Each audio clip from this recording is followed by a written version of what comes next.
Hi guys and welcome back to my channel. The case that I'm going to be looking into today is a doozy, let's just say that. It is the case of Shawn Grate. I don't know if any of you guys have ever heard of it before, but yeah, it's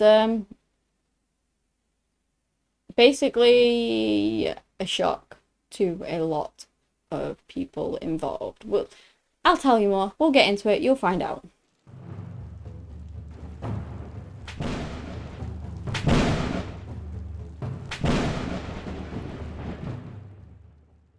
I'm not going to start at the very beginning of the story like I normally would, because let's just say he's got into trouble with the police before. He has a lot of things under his belt with regards to that. But I'm going to start in 2016 when what he does puts him squarely into police custody. Something very horrific. And after this, and after he was in custody, the whole host of everything would come out. And you will find out what kind of person Shawn Grate really is.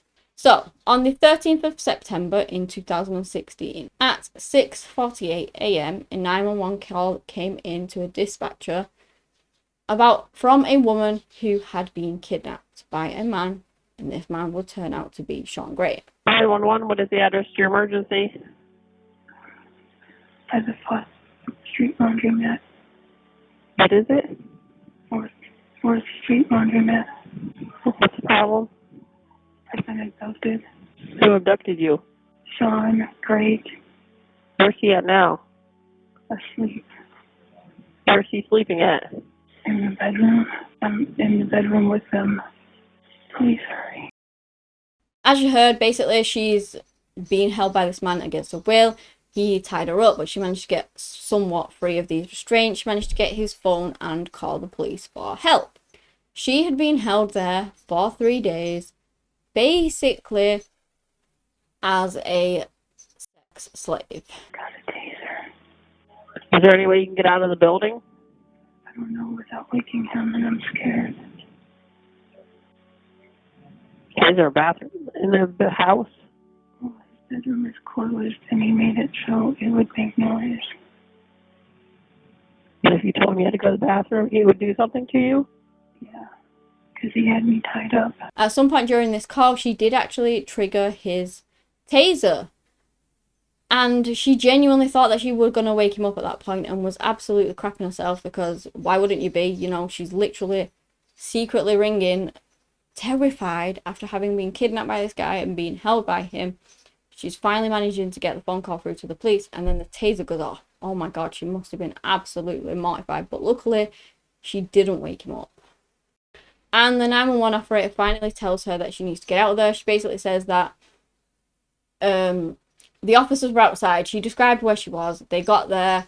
She's like, you need to get out of that bedroom because they can't really get in. And who knows, like, if they start trying to badge the door down, maybe he will wake up and maybe he will try and kill her or something. Who knows? So she manages to get out of the bedroom, even though she's absolutely terrified. She's fully naked, by the way, as well at this point. She then manages to, I think the door was probably barricaded, unbarricade the door and get out to the police, where she is then finally safe in their hands. She was absolutely traumatized, and no wonder.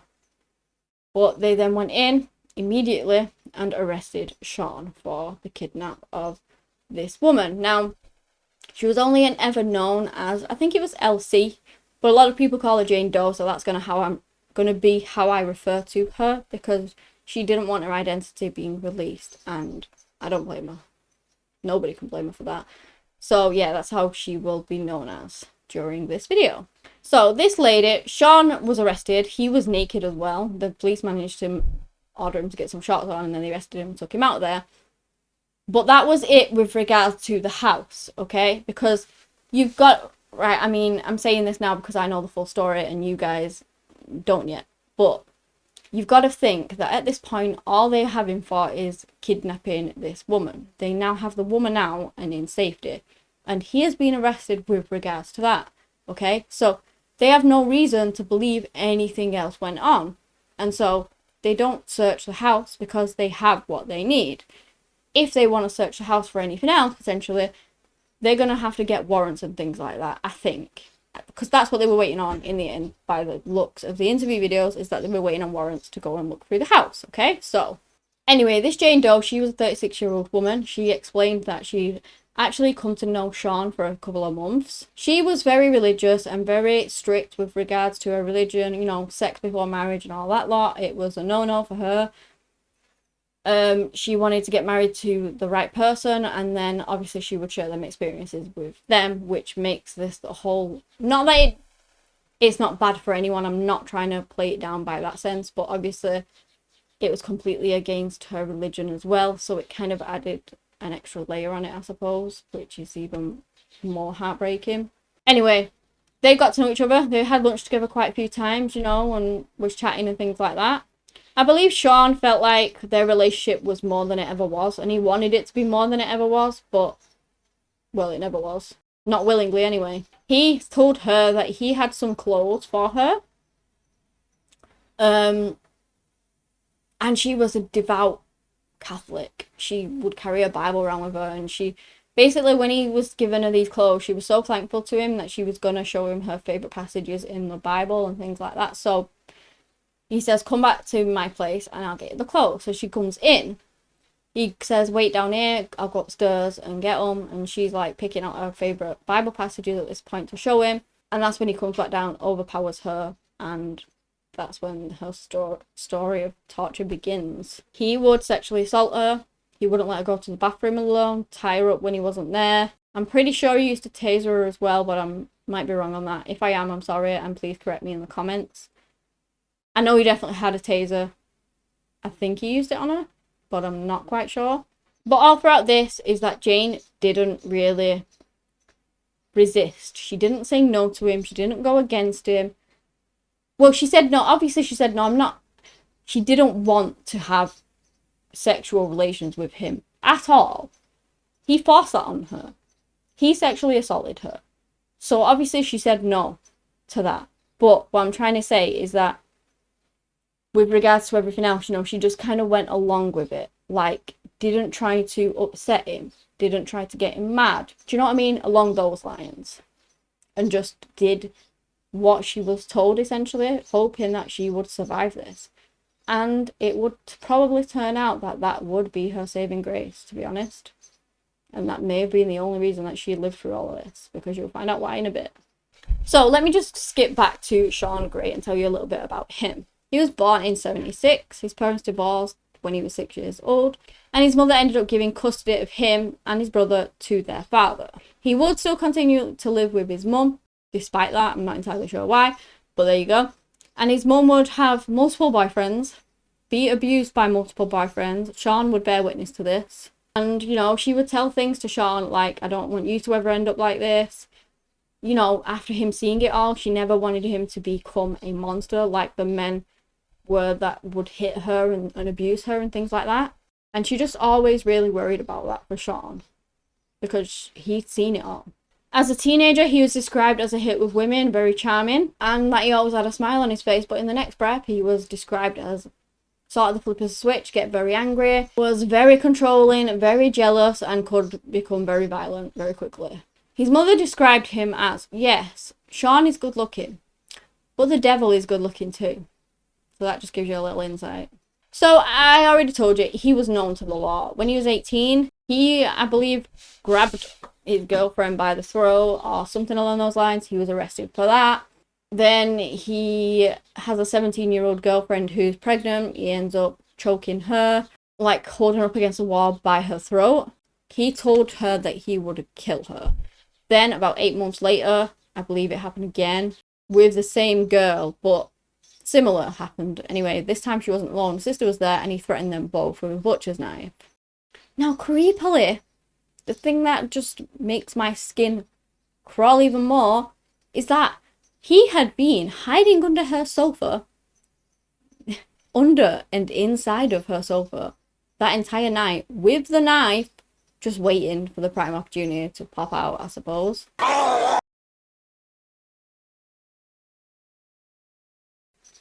Yeah, honestly, under the sofa.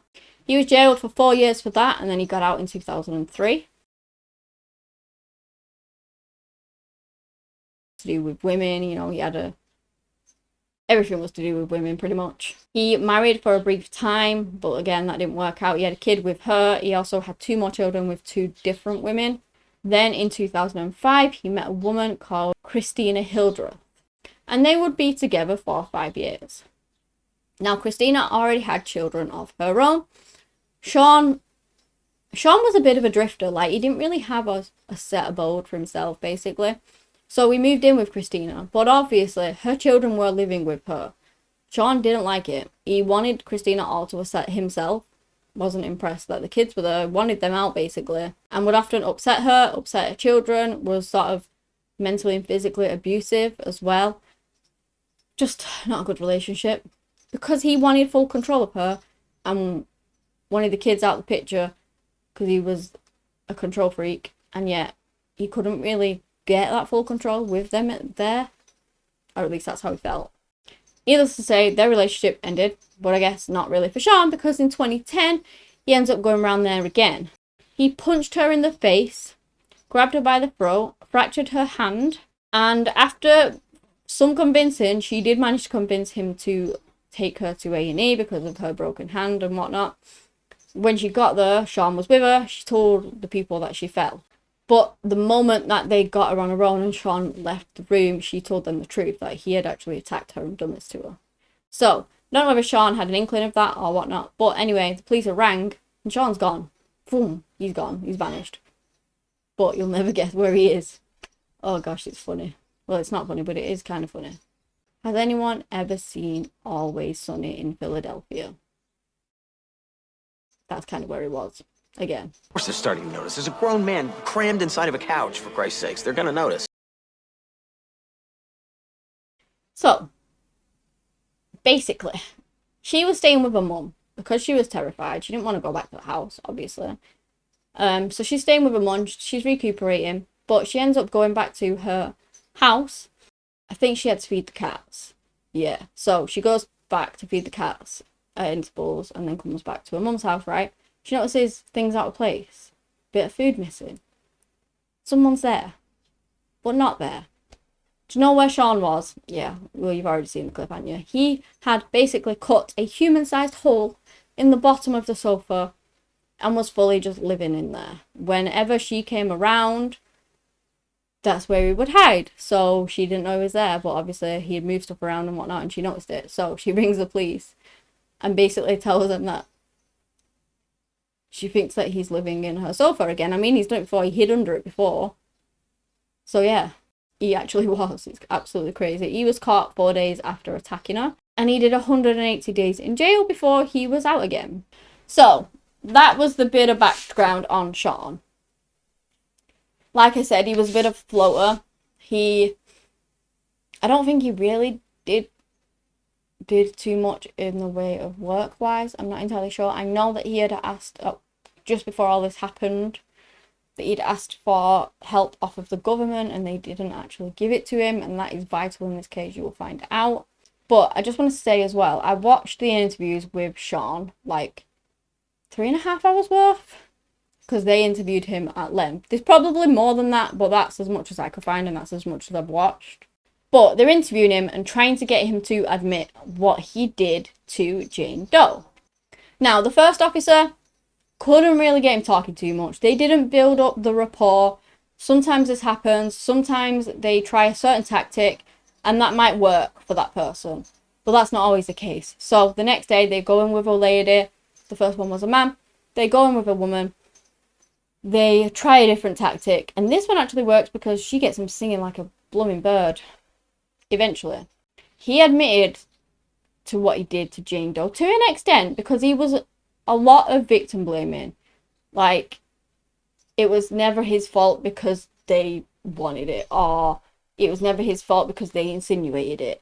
You know, he always rationalized things as not being wrong because of something that they did, if you understand what I mean. Obviously, that's not the case, but that's just how he did it. So he finally did admit to what he did to Jane Doe, but he also admits to, oh my gosh, so much more. There was a woman who went missing in the area called Elizabeth. She was called Elizabeth Griffith. Griffith? One of the two. I can't pronounce it. I think it's Griffith. but that sounds really strange to me, so I might be saying it wrong. And on the 16th of August in 2016, you know, she went missing. She suffered from a number of mental health issues and she was reported missing eventually, but I believe no one had seen her for like 3 weeks. She'd been to Walmart. That was the last place known that she was seen for a while. The police quizzed Shawn about her because she went missing in the area. He's obviously kidnapped this Jane Doe and kept her, so maybe he had something to do with Elizabeth. So they quizzed him about that, but he basically shrugs it off at first. You know, he says that he knew Elizabeth. He's spoken to her before, and that he'd hung out with her for a bit, but he didn't have a clue what happened to her. So they do casually go back to Elizabeth every now and again because they're pretty much convinced that he probably has had something to do with it. They have no proof, but they're just trying to see whether they can get him to admit it, you know, make the job a whole lot easier and find out what finally happened to her if that was the case. But then there was this case of another woman who actually went missing on the 8th of September in the same year, not long after Elizabeth. This was 43-year-old Stacey Stanley. Now, her family did actually file a missing persons report the next day, and when they found a car, it seemed like it had actually been driven by somebody else. I believe she was a lot shorter to where the seat was actually, you know, it was pulled all the way out, sort of for somebody who was a lot taller than Stacey would have been to drive that car. So that's definitely been driven someone else. She's missing. There's 2 women missing. Then less than a week later, this all happens with Jane Doe and Shawn is caught for it. So it's all looking a bit, you know, sus. Now, they keep going back to Elizabeth, and during different courses of this interview, they mention her. He basically says that he has nothing to do with it, but he starts getting that comfortable and things with the officer and opening up that it gets to a stage where he's basically saying, "You've already found her," and things like that. And the officers are like, "What? You know, no, we haven't. Like, can you tell us what happened to Elizabeth if you know?" And he's so confused as to how. I think he probably believes that they may be trying to trick him, because he doesn't understand how they have not found her body, because guess what? Her body is in the apartment that he broke into. Well, I've read stories that it was like somebody owned it and it was a place where homeless people could live, come and go as they want. But Jane Doe said that he broke into it, so I don't really know what's what on that. But anyway, he didn't own it. He was just staying or squatting there, whichever. But yeah, her body was actually upstairs in the closet of a room under some clothes, rotting away. Not only that, another body was in the basement down below under some piles of rubbish, also rotting away. So as you can imagine, they're asking about these missing women. These missing women are literally in the house that they arrested Shawn in. So he's thinking that they've already been through the house and found them. And they're like, no, they don't have a clue, because they didn't have the warrant to go through the house. They were waiting on it. So they hadn't been through it yet. And I believe that it was like a 3-story building. Correct me if I'm wrong with this. This is my understanding of it. She was in the basement. One of the girls was in the basement. He was kind of living on the middle floor. And then obviously Elizabeth was on the top floor. And so, because I was thinking, how did they not like smell it? Like, if you go in there and smell a rotting body. He did measures to try and keep the smell down though, I believe, as well. So maybe that's what it is. But obviously they've just gone in, arrested, got out of there, and then waiting on warrants to search the entire place. But yeah, there was 2 bodies in there. So I think in his mind, he was just thinking they found the bodies, they're just trying to get me to confess, but they genuinely hadn't. Some videos I've watched, people just say that, you know, they arrested him, they got Jane Doe out of there, and then they found the bodies. But watching the actual interviews, immediately, they didn't know about these bodies. From what I gathered anyway. They have no idea. Until, obviously, they got the warrants, and then they got in there, and then, well, then they found them. But that was after. Obviously, they were suspicious, because they were asking him about them, but they hadn't found them. Shawn goes off on a tangent at some point during the interview. He goes on about this woman who was selling his mother magazines. She ripped her off by... Her mother paid for these magazines, but then never actually got them. And then this woman sort of vanished. And that, you may think that's some random piece of information I've just flung in there, but it's not, because it's I found it very interesting because later on it does circle back to that and you will see why. But just keep that in mind. Eventually, he does admit to killing Elizabeth and Stacey and tells them where the bodies are. But before that, he has some more confessions to give out. He says in the interview, I can take you to a place in Mansfield where there is another victim of his. He said that it was of a woman who had lied all of the time. They then asked if she was at the house, if she was in a house, and he said no, in the woods. So in June, he went ahead and he took them to this body. Her name was Candice Cunningham. She had never been reported missing because her mother, thought that she was in the process of moving and things like that, and so had been warned that there would be little to no contact with each other. So that was why. Now, Candice had actually lived in a vacant house with Shawn. She spent, like I said, when she went silent for a few months, her mum didn't even worry because she was supposed to be moving to North Carolina. She said that she won't be available much. She told her that she'd met the perfect guy, that they were going to get married. She even changed her Facebook page to engaged, I believe, to Shawn Grate. But from her mum's point of view, next thing she knew, she had the police knocking on her door, telling her that they had found her daughter's body, which must have been absolutely devastating because she didn't even know that anything was wrong in the first place. She was described as a loving, determined person who just ended up mixed in with the wrong crowd. She was always very kind, always wanted to help others, and was a very funny girl who, really did make other people laugh and enjoyed doing so. They were in a relationship for 7 months. It was quite volatile. There was a lot of fights, not a healthy one really. He said that she would hit him a lot. Shawn has his own narrative though and would make things fit to his narrative. So I don't know whether, it might just be like, oh, stop it, a little punch, a little slap. I don't know whether it's something along those lines or actually a bit more aggressive, or whether he would do the same to her. But he just said that she hit him a lot. And he told her that if she carried on doing that, he would choke her out. Yeah, okay, that's a common response to someone just punching your shoulder or whatever. But okay. And that's exactly what he did. At 3 a.m, she ended up throwing this tobacco at his face, apparently, and woke him up on this particular day. I believe they'd been arguing before that. And she wanted him to roll her a fag. So she woke him up by throwing it at his face. This got Shawn really, really mad. And he started to choke her. Shawn did choke her to death eventually, and then he put her body in the woods. The thing with Shawn as well, I told you that he tried to get help from the government. Well, a lot of these people had, say, Elizabeth with mental health issues. She got help from the government with regards to that.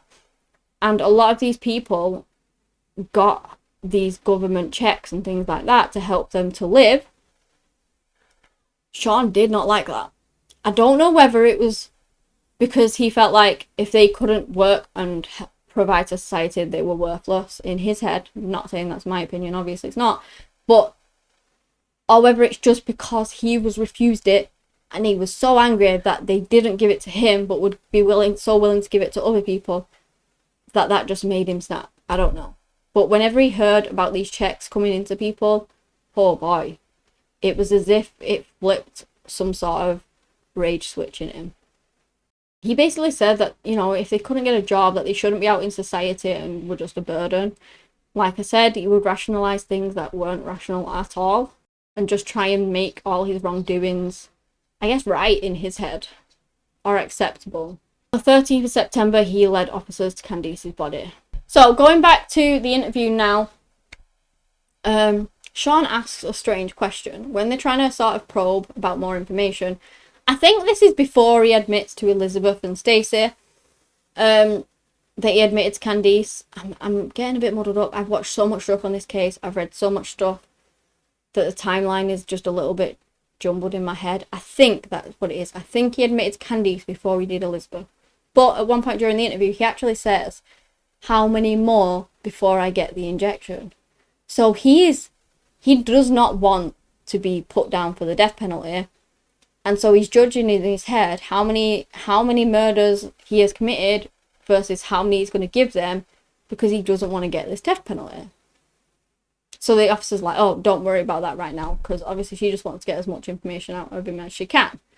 This is then when he admits to Elizabeth's murder, I believe. So eventually the bodies of Elizabeth and Stacey were found in the house. She had been strangled to death. Black duct tape was all over an upstairs bedroom closet door, and there was a disgusting smell coming from it, but he'd taped up the edges to try and keep it inside.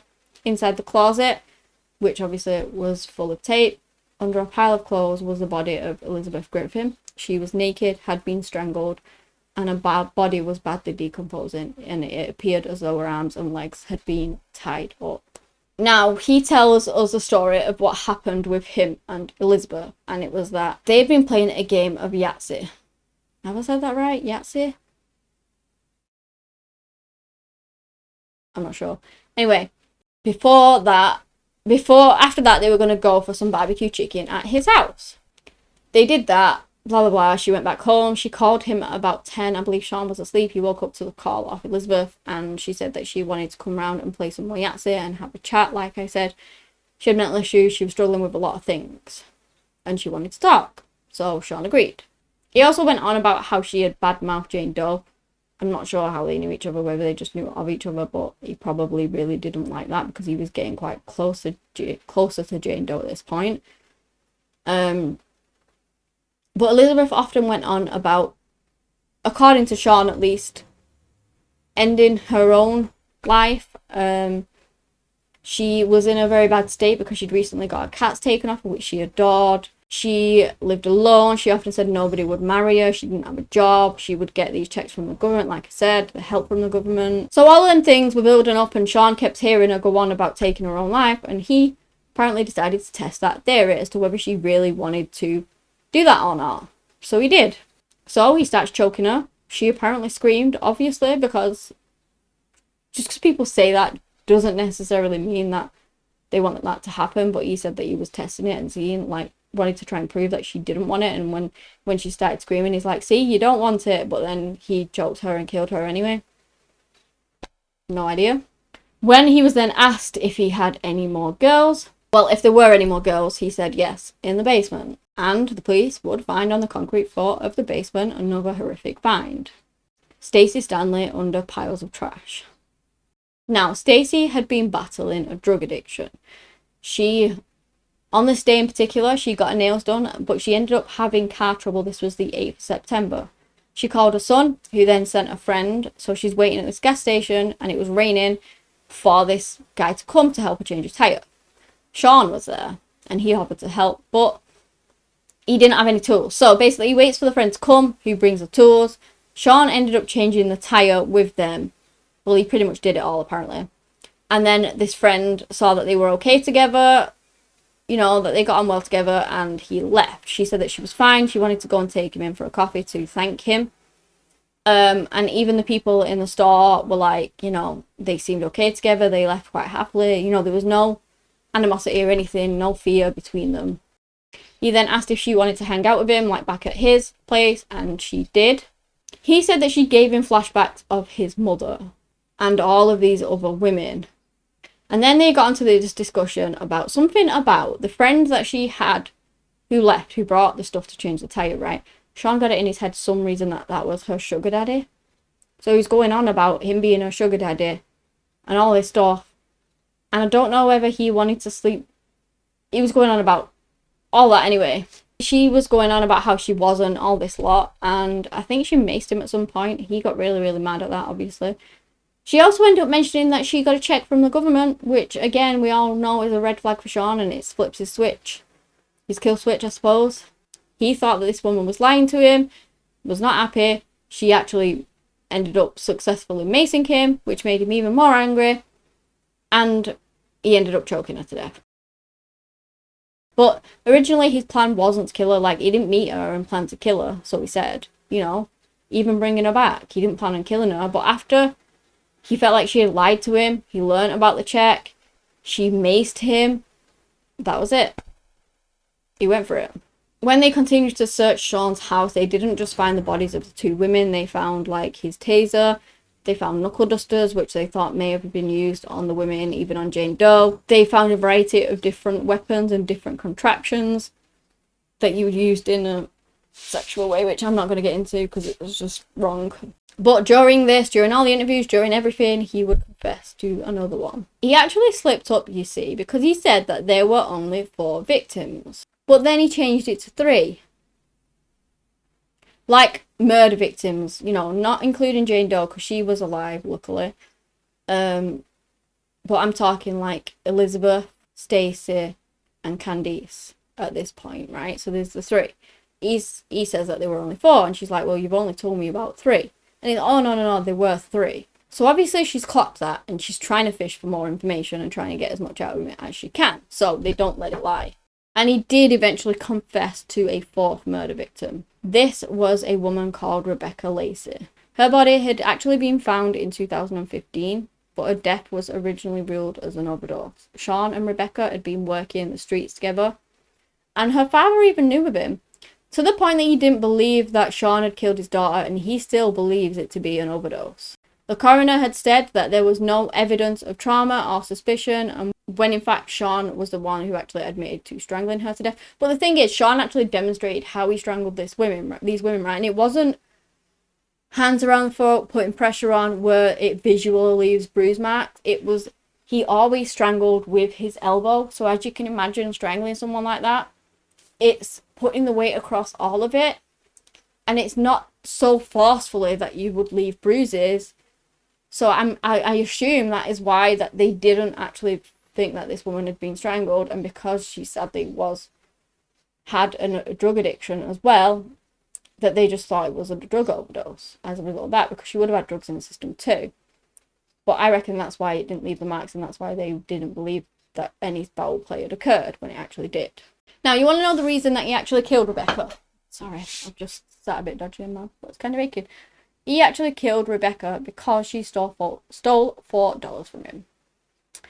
Yeah, that's the reason. $4. She lost a life over $4. Before it was all over, he would confess to a 5th murder victim. This would be a woman called Dana Lowry. Now, he didn't originally remember her surname. He recalled that she was called Dana. And this body was actually discovered in 2007 and was thought to be a Jane Doe at the time because they had no idea who she was. He confessed to killing Dana and said that it was his first kill. And he did it because, get this was the lady that was part of the magazine scam that occurred with his mother. She was the one who sold his mother magazines for money, got the money, and never gave the magazines. According to Shawn, I don't know the ins and outs of it. I don't know how true that was. I'm not going to slander somebody because, I mean, this is coming from a serial killer's voice at this point, so I don't know. But that's what he said. So apparently, it made him really mad that she'd ripped off his mum. 3 months later, he comes across her again, and he sees his opportunity. He was doing up his grandparents' house at the time, apparently, so he sets it up. Like, you know, I want to buy these magazines, but I've got to go and get the money, which is at my house. So he takes her back to his grandparents' house. And then he confronted her to try and get her to tell the truth. I believe she was trying to get around him and get out of there. And then he began strangling her. He strangled her until she passed out. And then he took her down to the basement, at which point she was not deceased. She then started to wake up again. And so he didn't really know what to do. So he runs upstairs. He grabs a knife from the kitchen. And then he stabs her in the neck. And then she bled out. He's left her body there overnight. Apparently he had some sort of barbecue outside that night, so he put like a sofa in front of the door so no one could get in case they needed the toilet and find, you know, Dana's body. But yeah, he went outside and had a party while she was downstairs deceased. He then obviously got rid of her body, and that was found in 2007, but like I said, they didn't know who she was. Her identity was finally confirmed by DNA in 2019. Shawn Grate would fully cooperate with the police, even demonstrating how he strangled these poor women. On 29th of September in 2016, Shawn Grate he pled not guilty to 23 charges outlined in the indictment, including the murders of Elizabeth Griffiths and Stacey Stanley. Even though he told police that he did it, he just flat out said that he didn't do it and pled not guilty, which is odd. They have hours worth of evidence to say that he did it. They were both in the house that he was found in, arrested in, after kidnapping Jane Doe, but yeah, he didn't do it. Anyway, all the evidence pointed to him. Nobody believed that he didn't do it, and so he got the death penalty. He was eventually convicted of all 5 women's murders and what he did to Jane Doe. You know, over the years, like, I don't know how it was spaced out, but it was. But he was eventually convicted of them all. He got, like, I don't know, hundreds of years in jail along with his death penalty. Today's a good day, mainly for all of you guys and myself. I hope we could just move on from all this. I don't know exactly, I can't say I'm normal, but, I know right from wrong. And mainly, just if I cause any hate, bitterness, and then all of any of it, we can work on that. That clip seriously infuriates me, right? Because he knows right from wrong. Really, Shawn? Really? You know right from wrong, so then why did you kill 5 women and kidnap and assault 1 for over the course of days? Okay. I am so thankful that he was caught, because who knows how many more people he would have done this to. Who knows whether he would have let Jane Doe walk out of there, or whether he would have kept her for as long as he could, whether he would have eventually killed her too. But really believe that the only reason he didn't was because they didn't fight back. She didn't fight back. She didn't mace him or scream. Well, I don't know. I don't know how her end of it went down, whether she did scream when he was assaulting her or not. I don't know. But she didn't resist. She did what he wanted him to do. And that was how it's believed that why she survived. But you've got to think, he took Elizabeth in the middle of August. Stacy was the beginning of September, and then Jane Doe was the middle of September. He was escalating, like, from weeks to like half a week. So who knows what would have happened.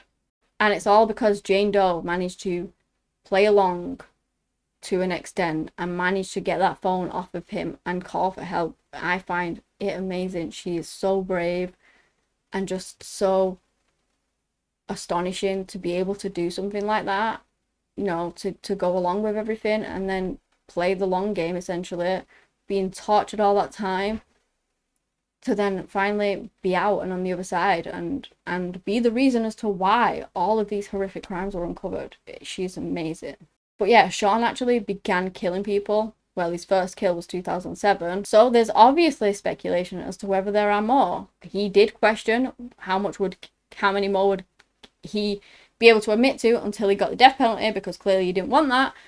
I mean, he did get that anyway. But people fear that because there was such a huge gap between, like, it was like 10 years between or something like that, that maybe there were more victims. He says that he felt that bad after killing the first one, killing Dana, that he had just a massive gap because he just was so regretful over Dana that he didn't do it again. I don't know. Do you believe him? Not sure if I do. Probably a lot more women out there that he has taken their life off over the years. But I don't know. Maybe he did. Maybe he did just take that one and then waited all them years, because the escalation was towards the end.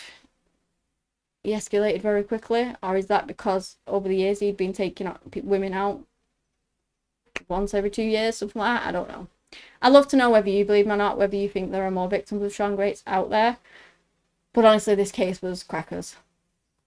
Like, all the result of this one woman who managed to escape and all of this coming out through really good detective work. Because they would have eventually found the bodies of Elizabeth and Stacy because they were waiting on warrants. But they would have never found out the others. So, great detective work on getting Shawn to trust them and doing these amazing techniques that they do to try and put that person at ease, try and build the trust, try and build up a rapport with them, a relationship for them to trust you and believe that you want to help them or you sympathize with them. Whatever works for them. I'm just glad it worked with Shawn, because we discovered all of these murders that we didn't even know what happened, and some of the families were able to get justice. So yeah, that is the end of this case. If you guys have enjoyed the video, give me a thumbs up, subscribe to the channel for similar content. Anyway, that's all I have today on the case of Shawn Grate, the serial killer. Thank you so much for watching, and until next time, bye.